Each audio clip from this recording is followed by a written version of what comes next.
No plants at all. No veggies, no fruit, no grains, and certainly no sugar. That's the carnivore diet. Crazy, right? I thought so too. And then I decided to give it a try, and I was absolutely blown away at how great I feel eating like this. I honestly didn't think I'd make it a week. My friend Teresa and I, she's kind of like my food experimenting buddy. We both kind of had talked off and on. We'd heard about the carnivore diet. She asked me about it. And honestly, I told her, I don't think it's probably good for your microbiome. I'm not like, it's certainly not a balanced diet. It's definitely not something I'd recommend, but I'm super curious about it and I kind of want to try it. And so I did. And this was 6 days ago. Day one is just kind of sort of any healing protocol that you do. Day one, you're excited and you're optimistic, or you're just curious, and day one's usually pretty easy. So day one was pretty easy. Day two, I could tell my electrolytes were off, and we've talked about this in a lot of the different keto videos, and I'll talk about it a little more in this video.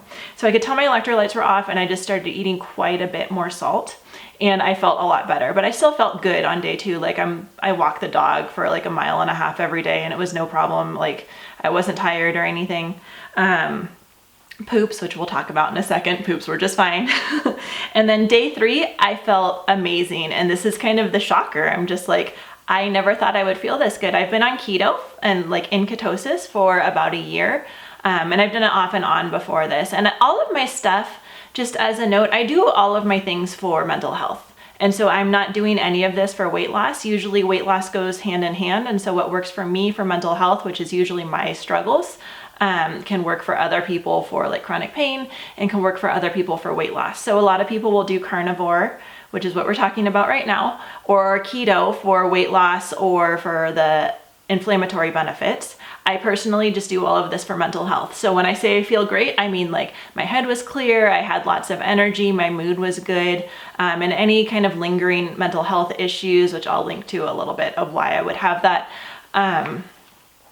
were gone. And it was just such a nice break that I was amazed, and I've looked more into it, and I started sharing a little bit because I tend to not share my experiments unless I know that they're good, because I don't need to post a bunch of bad stuff on the internet. So all the flops you guys don't get to see about.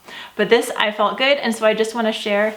And just to clarify, I am not recommending this. This is something that I don't feel like it's not balanced, it's not healthy. I have no idea what it can do to your microbiome, which is your gut flora.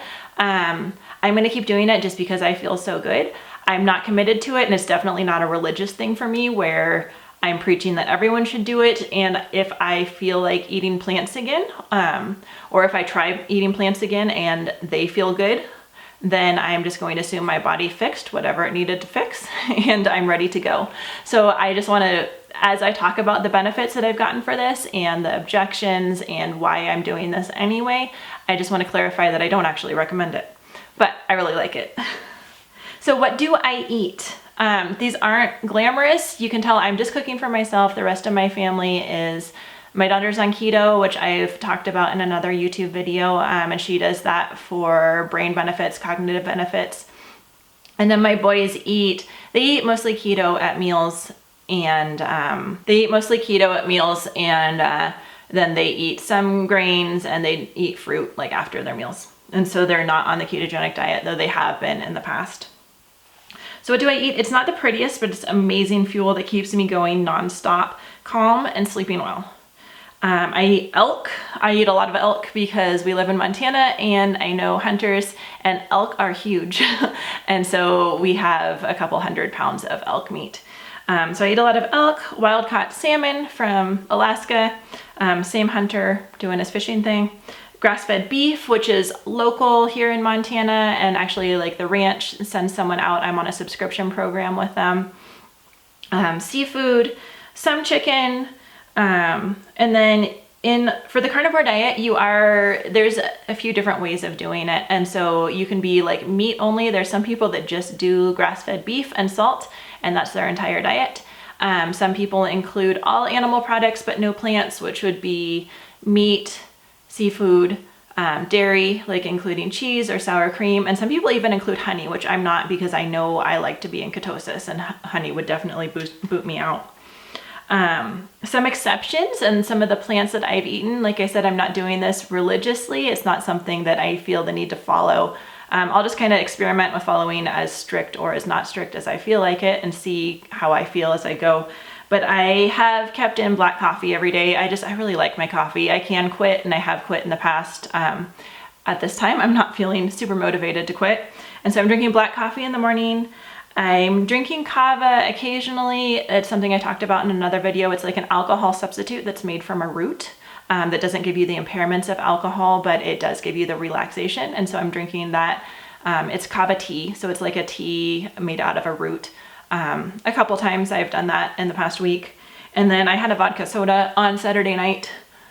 So that's just vodka, which is obviously from plants, and then soda water. So no sugar or anything.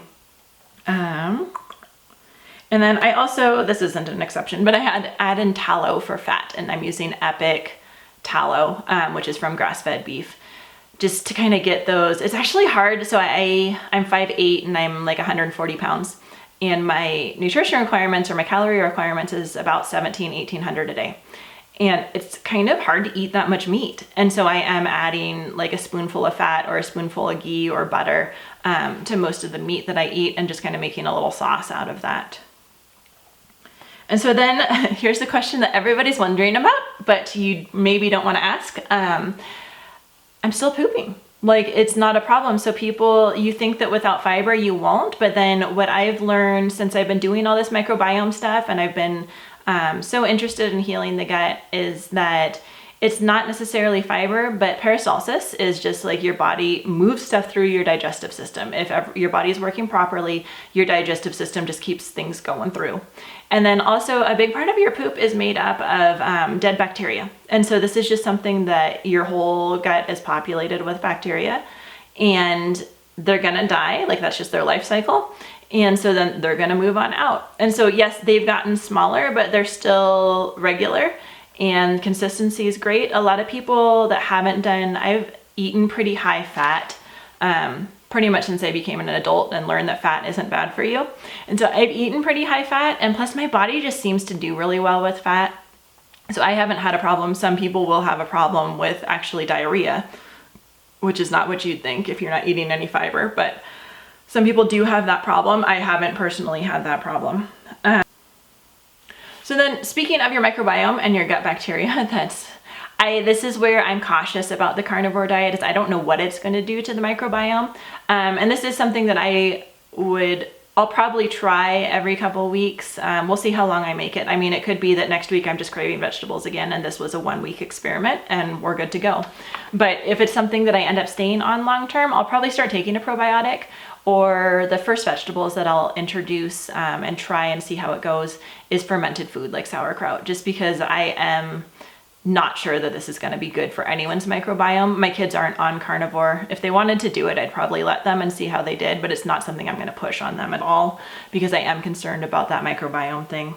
And then blood type, this is something that I've kind of discounted all the blood type diets. I'm O negative.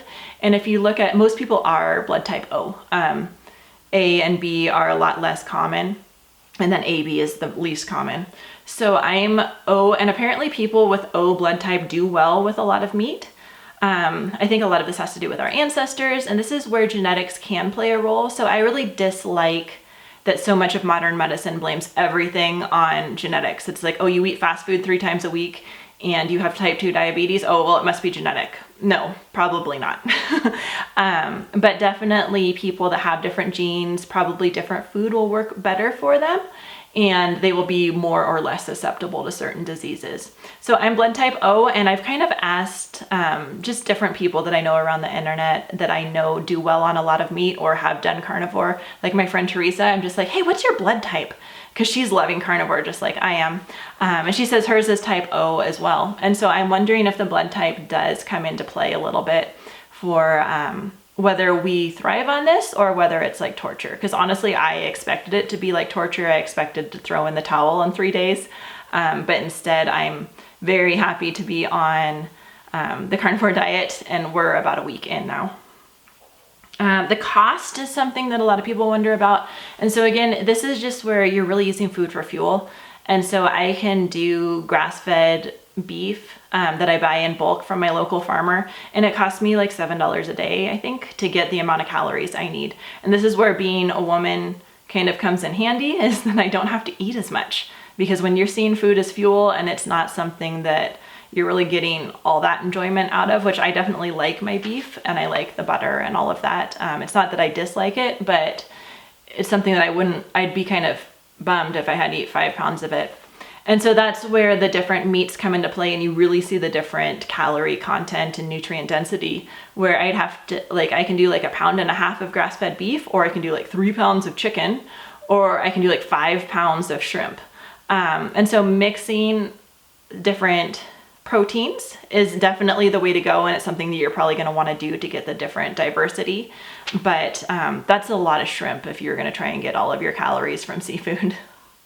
So is it sustainable? This is something that's really politicized right now. And a lot of people get on their soapbox that plants are sustainable. But if you look at monocrops and how they're depleting the soil, and how they're sprayed with a bunch of stuff, and they have to truck in fertilizer, and so much is wasted from the farm until it gets on your plate, that's not super sustainable either. The stuff, I'm just like super fortunate living in Montana that like we have wild harvested elk, we have wild harvested salmon, because I have friends that go on fishing vacations and that's what they do for fun. And I have a super easy source of grass-fed beef. And so if you compare like monocrops and the pesticides and the fertilizers and the trucking and all of that compared to my grass-fed beef, which I can go visit the ranch and it's just like completely gorgeous, I can see where the argument that plants are more sustainable than beef comes from. But when beef are raised like this, they're returning nutrients to the soil. They are great for the soil. Like, I've gone and seen it. It's not, these beef are not being bad for the environment. There's no way to believe that something that looks like this versus something that looks like that is going to be bad for the environment. And so that's where, is it sustainable? For like environmental reasons. And also, you're probably not going to overeat on the carnivore diet, where a lot of people, I mean, you look at how big a lot of us in the United States are eating a lot more than we need, which is not sustainable either.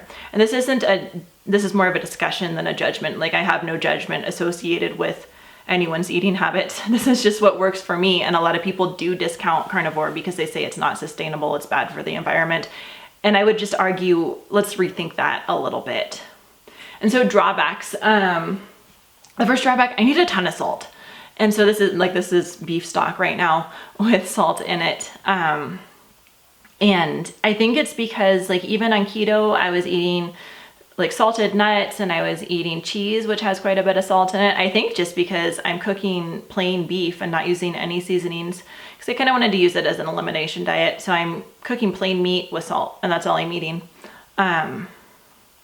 I think I just have to add a lot of salt. And so that's my electrolytes. On day 2, I kind of was feeling like, ooh, and I just took a spoonful of salt and then chased it with water and I felt great afterwards. So that's a drawback. It is boring, but it's easy. I remember when it's kind of like you feed your dog the set amount every day. It's just easy. And it's kind of like doing that for humans.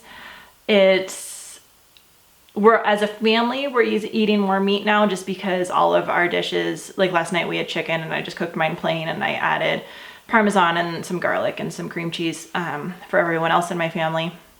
So we are going through more meat, so that is a little bit of a cost.